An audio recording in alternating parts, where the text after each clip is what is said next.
Здравейте! Днеска се пада ред на историята, която ви обещах, за най-бързия часовник в света, съветския. Тази история се случва в началото на 1988 година. Тогава бях войник в казармата. Но преди нея, тук виждате тази кутия, тук има часовник Тисот, автоматик, бюджетен.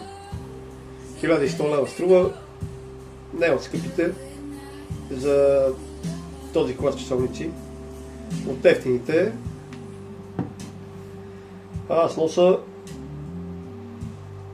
Casio, 55 лева. Този часовник, това Тисо, също има предистория. Аз съм мечтал за такъв часовник, но с него се здобих едва миналата година и часовника е почти на една година, може би без 2 седмици. Снимката, която виждате, това годината е 1987 година. Младежа по средата съм аз и както виждате на дънките има надпис Тисо. Този надпис аз съм го правил и дънките бяха сини преди да станат черни. Тогава такава беше модата. А пък този часовник Тисо, откъде съм знал за него, сега в момента въобще не мога да се сета, може би от някое състезание, може би от Формула 1 или от футболни матчове, като реклама. После някъде им попадна някаква брошура западна, която рекламираше тази марка и той ми стана мечта и тогава се носиха слухове, швейцарското е най-хубаво, най-доброто, което аз разбира се няма да оспорвам. Това Тисо, което имам обаче, то е произведен общо взето от роботи, там човешка ръка не е пипала и затова и няма кой знае каква стойност.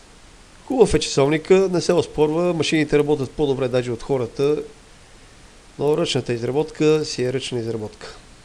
А часовника аз го купих на изплащане с първоначална вноска и после още 5, т.е. 6 вноски. Всеки автоматичен часовник най-отдолу има един маховик, който служи да навива часовника, когато е на ръката ви от случайни движения. Напред-назад, маховика винаги се стреми да стои на едно место, но като му дадете инерция и той се задвижва, а пък в тая кутия той стои неподвижно, точно най-отдолу, пък се върти, когато се върти целият часовник.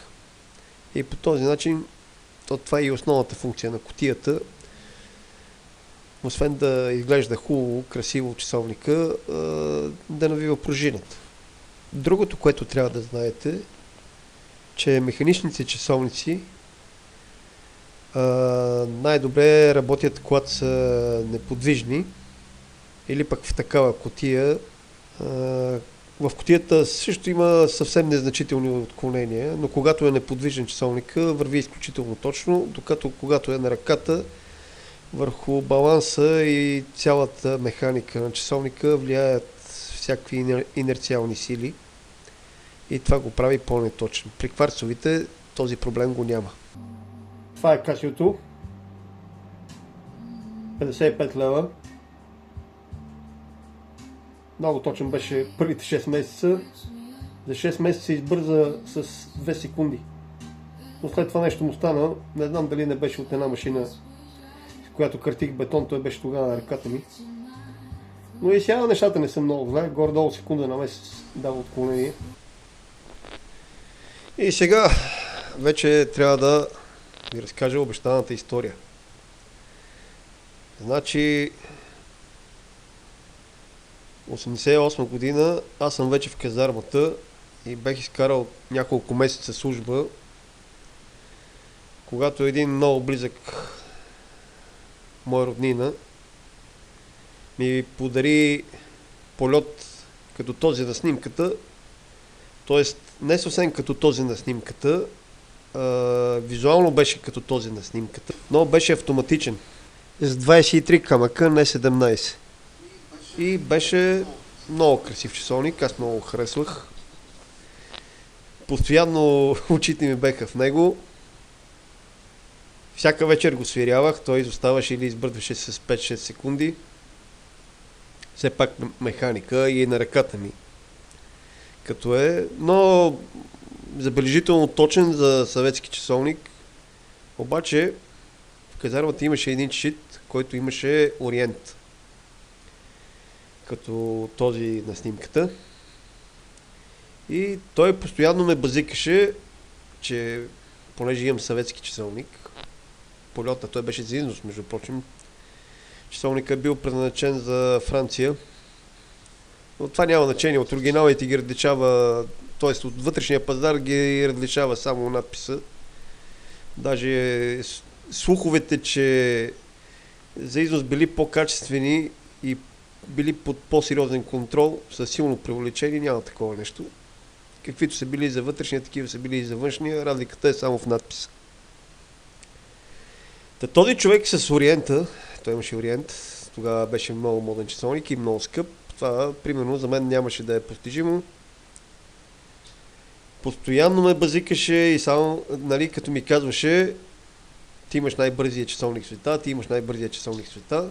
Мине известно време, той не спира. И аз му казвам, добре бе, дай да провериме тая работа, дали моят часовник наистина е най-бързия в света.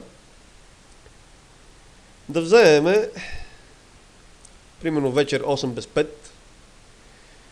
да ги оставим в една стая при трети човек, който няма да ни позволи и няма да ни даде достъп. В 8 без 5 да ги свириме. В 8 часа, като кажат сигнала по радиото, че е 8, 20 часа, за вечерта става въпрос, ние да натиснем бутончетата, с които се сверява, за да тръгнат часовниците. И след 24 часа да видим кой показва кой ще даде по-вярно време. И така и направихме при трети човек. Отиваме в 20 часа без 5 минути. Пригатвяме часовниците, стрелките сме ги фиксирали точно върху 12. И чакаме радиото да каже 20 часа. В този момент натискаме, часовниците тръгват, този, който държеше стаята, ни изгони, заключи я и на другия ден, пак така в 20 часа без 5 минути, отиваме да видиме. И какво да видиме? Той, дето ме базикаше, че имам най-бързия часовник, се оказа прав. Моят часовник бе по-бърз от неговия. С точно 5 секунди. Като беше изостанал 5 секунди. А неговия 10. Леле, звучи като клипчето, дето бех направил. Но това е простата истина. Човека се втресе, разбирате ли? Дори не може да си го представите. Лицето му се изкриви. Той въобще не вярваше, че съветския ще бъде толкова точен. Това е историята. По-късно този часовник ми го откраднаха. Не знам къде са ми го откраднали. Може и в поделението, а може и не там. Затова си го харесвах ония полет. Сега такъв часовник няма откъде да се намери, или ако се намери ще е в ужасно състояние, пък ако е в добро, пък ще бъде нормално скъп. Но аз все пак съм решил да си купа един Восток. Проучвам пазара. Нали, сега има санкции. Не могат да се правят плащания към руски банки. Пък аз съм си харесал един нескъп часовник механичен, даже не е автомат. Но аз много харесвам механиката. Защо механика ли? Ами защото това е творение на човешкия гений. Направо си е изкуство. Такива финни механизми Просто се прекланям пред хората, които ги създават. Това е видеото. Мисля, че тази година ще се здобие с чисто нов руски часовник, който обаче има съветски механизъм. Верно, че е произведен сега, но механизма технологията е изцяло съветска. Да, това е часовника. Това е видеото. До следващия път, когато може би ще видим все пак тая дигитална камера от края на 90-те, как се справя.